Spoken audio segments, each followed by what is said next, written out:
அடிச்சு ஊத்துற மலையில கூட அப்படி ஒரு கோவம்.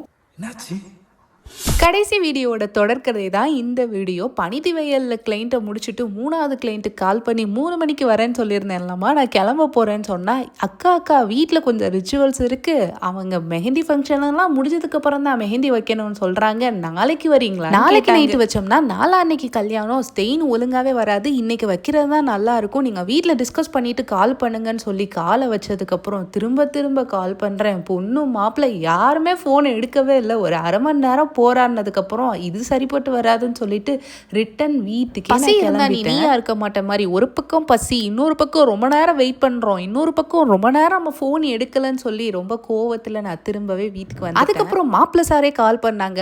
அரை மணி நேரம் காரசாரமாக கான்வர்சேஷன் போச்சு. அதுக்கப்புறம் மாப்பிள்ளை உங்கள் தம்பியா என்னை நினச்சிக்கோங்கக்கான்னு சொன்ன ஒரே வார்த்தைக்காக மறுபடியும் நான் வந்து மெஹந்தி போடுறேன்னு ஒத்துக்கிட்டேன்.